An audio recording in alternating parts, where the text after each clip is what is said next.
Israel के प्रधानमंत्री Benjamin Netanyahu ने अमेरिका के राष्ट्रपति डोनाल्ड ट्रंप को ईरान के इरादे के प्रति आगाह भी कर दिया है। बेंजामिन नेतन्याहू ने एक इंटरव्यू में चेतावनी दी है कि ईरान अमेरिका को निशाना बनाने की तैयारी इस समय कर रहा है। बेंजामिन नेतन्याहू ने कहा है कि इजरायल 8,000 किलोमीटर दूर तक मार करने वाली आईसीबीएम यानी इंटरकॉन्टिनेंटल बैलिस्टिक मिसाइलें बना रहा है। अगर उसकी एक क्षमता सफल हुई तो 3,000 किलोमीटर और कि वो मिसाइल बनाने का प्रयास करेगा, यानी ऐसा आईसीबीएम जो 11-12 हजार किलोमीटर दूर दुनिया के किसी भी छोर में वार करने में सफल होगी। तो क्या न्यूयॉर्क, क्या बॉस्टन, क्या मियामी, यहां तक कि डोनाल्ड ट्रंप का जो रिजॉर्ट है मारा लागो वो भी सुरक्षित नहीं होगा। ईरान के परमाणु हमले की जद में भी आ सकता है। इसीलिए इजरायल का पूरा प्रयास है कि ईरान परमाणु हथियार न बना ले। हमास से जब मिस्र के शर्म शेख में शांति की बातचीत चल रही है, तब इस तरह के बयान के मायने क्या है यह बेहद महत्वपूर्ण हो जाते हैं। इसका विस्तार से हम आपको इस रिपोर्ट में दिखाते हैं।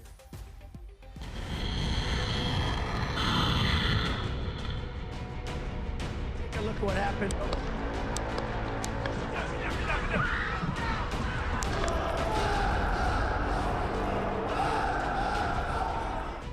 वर्षों की मेहनत से बनाए गए ईरान के परमाणु ठिकानों पर अमेरिकी बमबारी से मची तबाही, और अब गाजा में ऐसी डील जिसमें न केवल हमास का खात्मा हो जाएगा बल्कि इजराइल गाजा पर अपना कब्जा भी बरकरार रखेगा।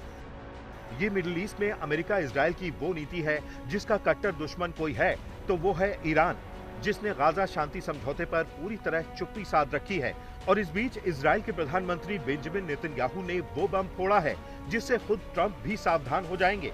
सुनिए, कहा यह जा रहा है कि नेतन्याहू ने मार आ लागो का नाम जानबूझकर लिया, जहां ट्रंप का अपना रिजॉर्ट है और वो वहां गोल्फ खेलने और फुर्सत का समय बिताने जाते हैं। लेकिन वो ईरान ही था जिसने धमकी दी थी कि ट्रंप को उनके ही घर में सन बात लेते हुए एक छोटे से ड्रोन से निशाना बनाया जा सकता है। दूसरी तरफ इजराइल मध्य पूर्व में अमेरिका का वो स्तंभ है जो वहां की पूरी जियोपॉलिटिक्स और सिक्योरिटी को उसके लिए संभालता है। और तभी नेतन्याहू ईरान के मिसाइल खतरे से अमेरिका को आगाह कर रहे हैं। नेतन्याहू कह रहे हैं कि वो तो यूरोप अमेरिका को बर्बरता से बचाने की जंग लड़ रहे हैं। नेतन्याहू ने फिलिस्तीन को मान्यता देने वाले यूरोप के देशों से एक गहरा सवाल किया और पूछा, क्या 9/11 के हमले के बाद वो लादेन और अल-कायदा को न्यूयॉर्क के पास एक अलग देश को मान्यता दे देते? क्योंकि 7 अक्टूबर 2023 के हमले के बाद फिलिस्तीन को मान्यता देना तेल अवीव से 1 मील दूर आतंकी खतरे को मान्यता देने के बराबर है। आज तक ब्यूरो।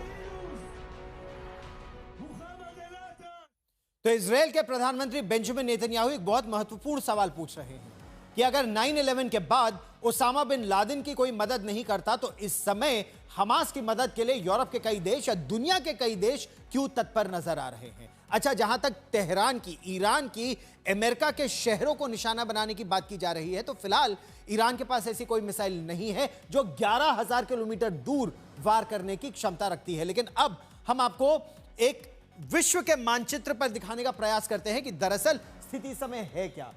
ये ईरान है।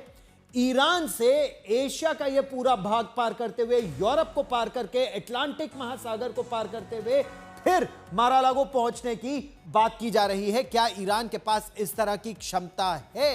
अभी तक नहीं है। ये रिजॉर्ट की दूरी जो बताई जा रही है वो लगभग 11,403 किलोमीटर दूर बताई जा रही है, यानी कम से कम 12,000 किलोमीटर दूर मार करने वाली आईसीबीएम इंटरकॉन्टिनेंटल बैलिस्टिक मिसाइल की आवश्यकता है। लेकिन इजरायल के पास, ईरान के पास इस समय जो मिसाइलें हैं, चाहे आप उसे खरमाई शहर 4 बोले या शुमार कहें या सेजिल की मिसाइलें कहें, तो ये मिसाइल 2,000-2,500 ज्यादा से ज्यादा किलोमीटर दूर तक वार कर सकती है। लेकिन ईरान अपनी मिसाइल क्षमता और मिसाइल की रेंज बढ़ाने की बहुत तेजी से कोशिश कर रहा है, और इसी खतरे के प्रति इजरायल के प्रधानमंत्री बेंजामिन नेतन्याहू पूरी दुनिया को आगाह कर रहे हैं। वो ये कह रहे हैं कि अभी तो उनके पास ये मिसाइल नहीं है जो इतनी दूर तक वार कर सके, लेकिन वो तैयारी कर रहे हैं।